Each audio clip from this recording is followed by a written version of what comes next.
So, first of all, intro skill, 4 basic attacks, skill, plunging attack. Now that we covered that, I'm Bloody Adam, and this is a video on Cartethyia from the action-adventure RPG gacha game, Wuthering Waves. Hopefully this helps. What I've just said before is how you should play her before casting her ultimate, or Resonance Liberation as it's called in this game specifically, which also gets her HP down to 50% and activates her most important part of her kit, which is her Forte circuit. Leave it to me. I mean, most of her kit is in her Forte circuit, as it usually happens with all of Wuthering Waves characters, but in this case she gets extra buffs and extra powerful from just getting down below 50% HP. You'll be watching some gameplay of me playing Cartethyia, and you'll see her really awesome animations, such as the kind of otherworldly, universal, kind of space-cutting, slashing cut she does when she casts her ultimate after using it to transform into Fleur-de-Lis, Cartethyia's original form. And well, she's just kinda awesome in general, and it's really interesting. You should also try playing Wuthering Waves for the gameplay, really, not really the gacha, but you know, it's really enjoyable and I fully recommend it. That being said, if you've only played Genshin or Celeste Zone Zero, you may encounter a bit of difficulty getting accustomed to it, not just because of the difference in how they work, because I mean, you really only have a basic attack, skill and a ultimate, the same as in those other games, but it's kind of a different game in the fact that it's a real kind of fighting game. It's not impossible to play, it's not the hardest, but it's a lot harder than most gachas, so you should take that into account before getting into it. So, the thing is, I said that you should do the intro skill, then a 4-hit basic attack combo, and then the skill of the character, because the intro skill summon a sword of shadow, then the 4th basic attack does that as well, another different one, and the skill of the character also summons a sword of shadow. Then, doing a plunging attack consumes the sword and will activate 3 different buffs when you use Cartethyia's ultimate to turn into Mommy Fleur-de-Lis. Cartethyia also takes advantage of one kind of DOT mechanic, damage over time, that's DOT, that is called Aero Erosion.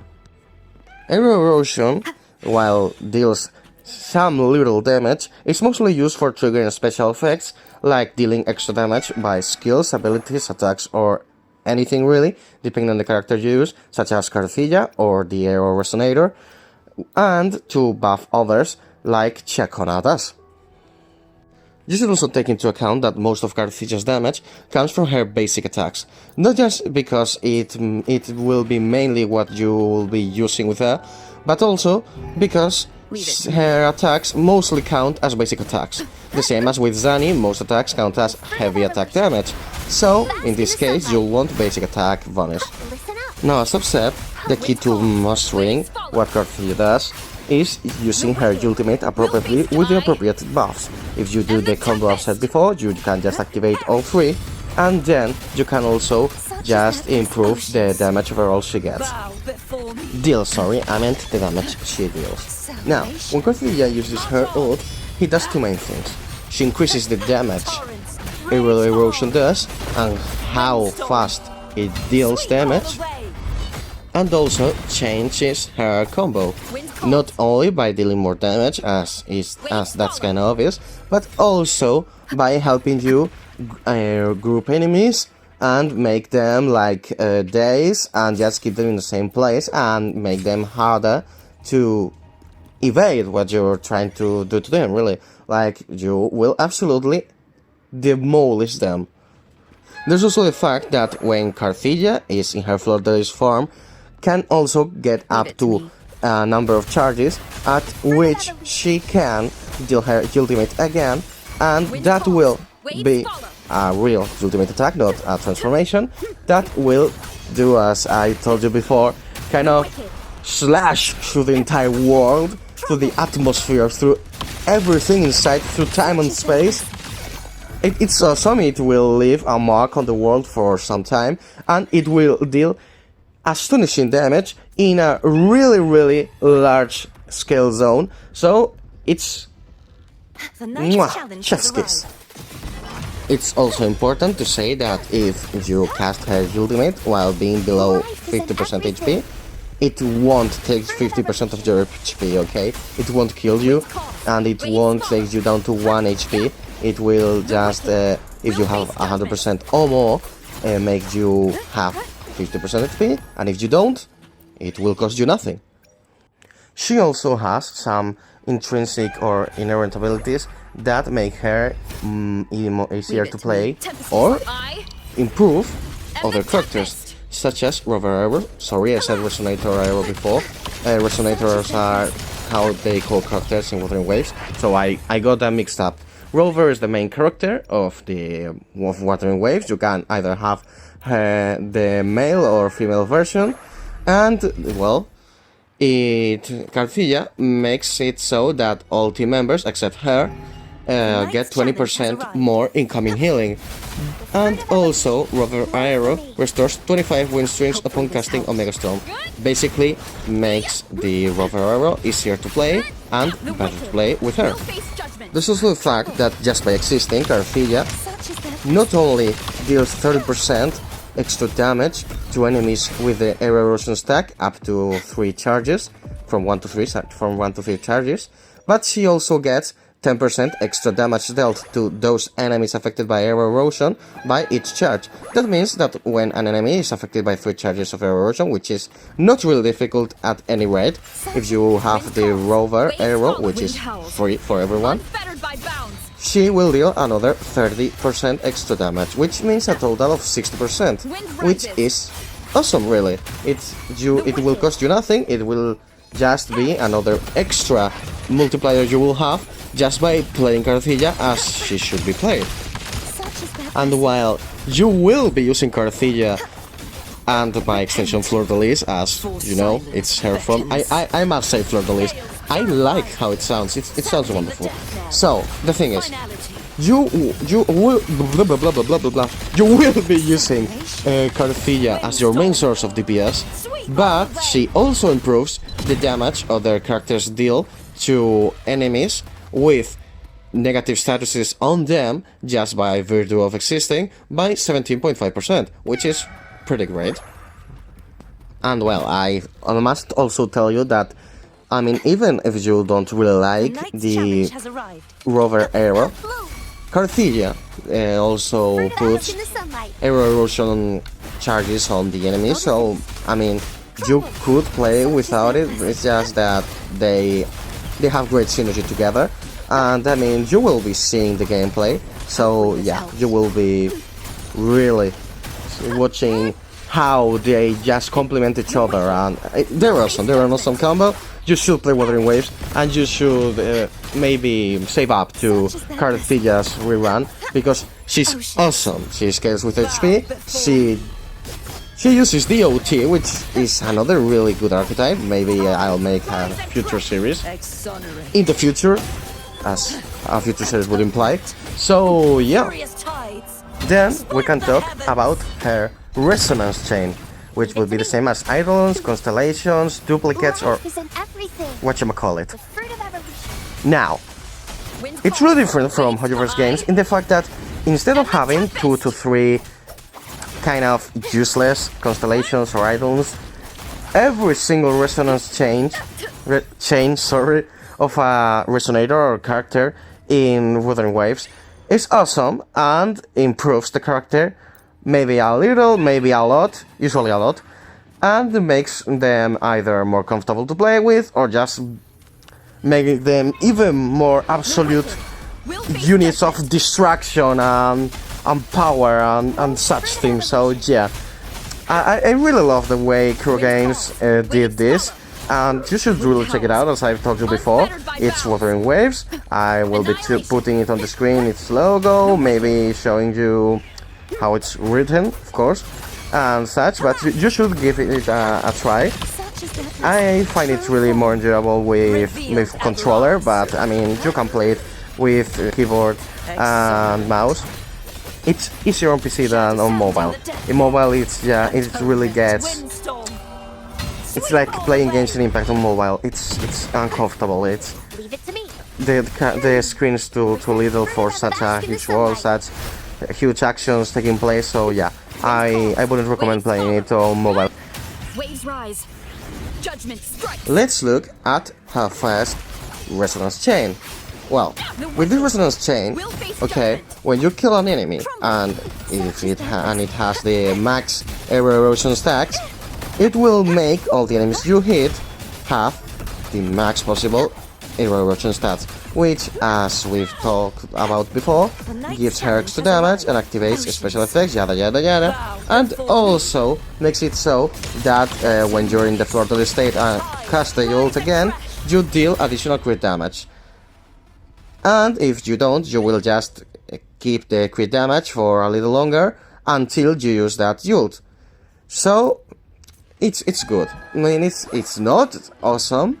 Well, it's really awesome. What I'm talking about? It gives extra free error erosion, makes the character deal more damage. It's okay. I mean, it's not as awesome as it could be, but it's really good. So if you really like the character, you could get it. I mean, her weapon would be better, but you know. Now for the second resonance chain, which, as with Mydei, is where the meat is.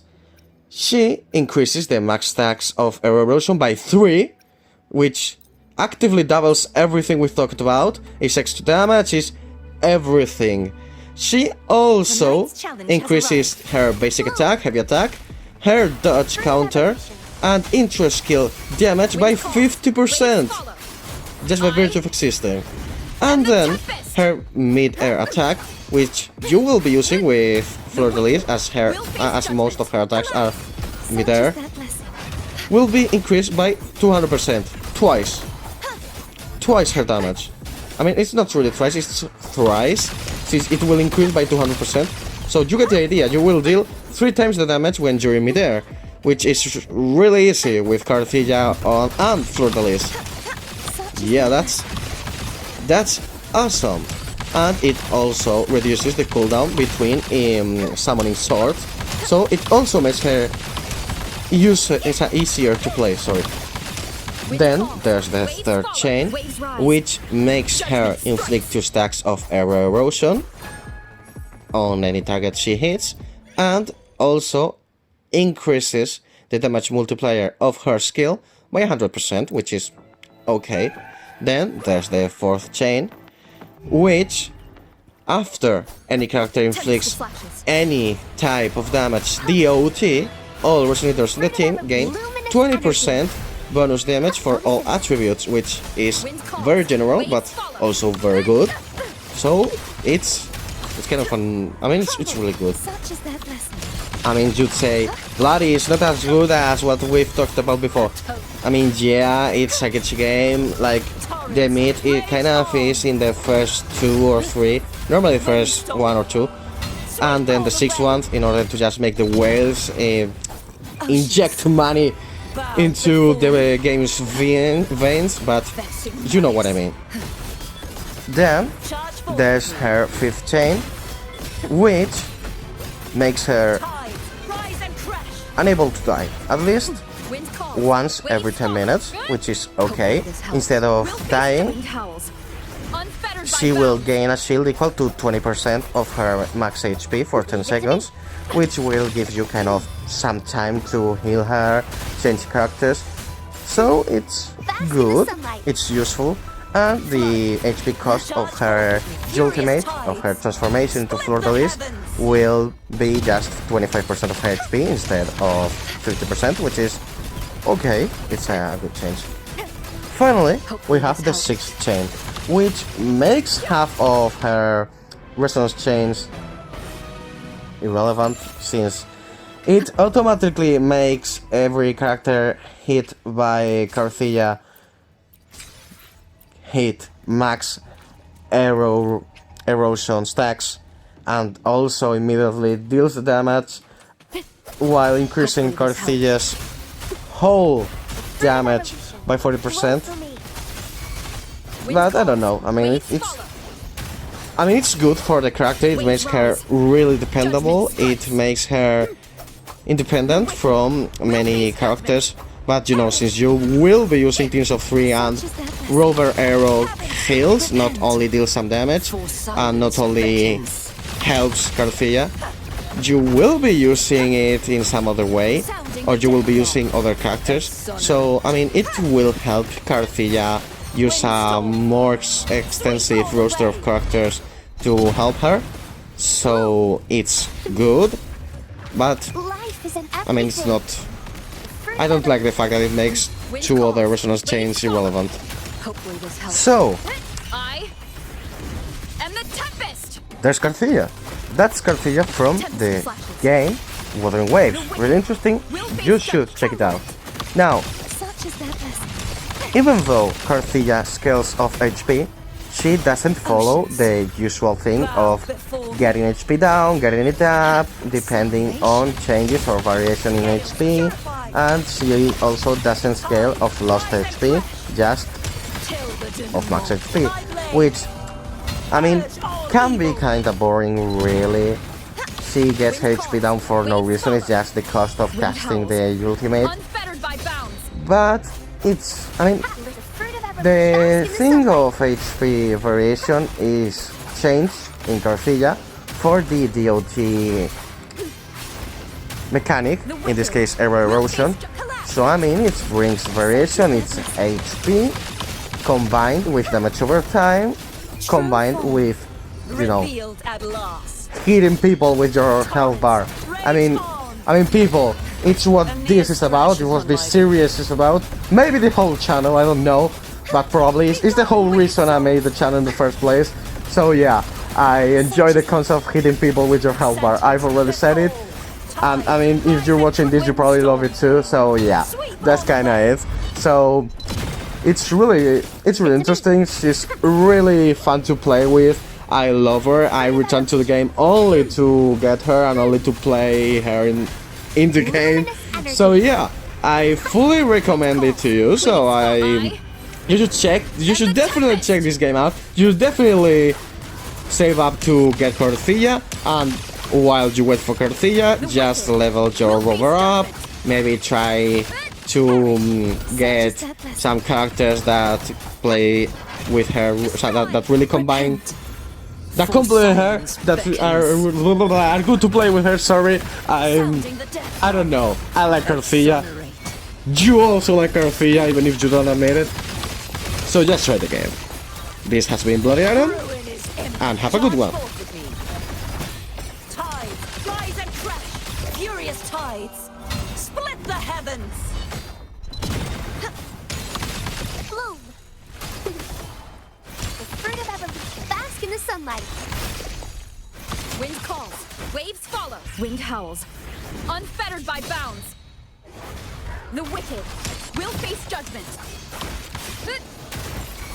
Annihilation. Collapse. Such is their blessing. Oceans, bow before me.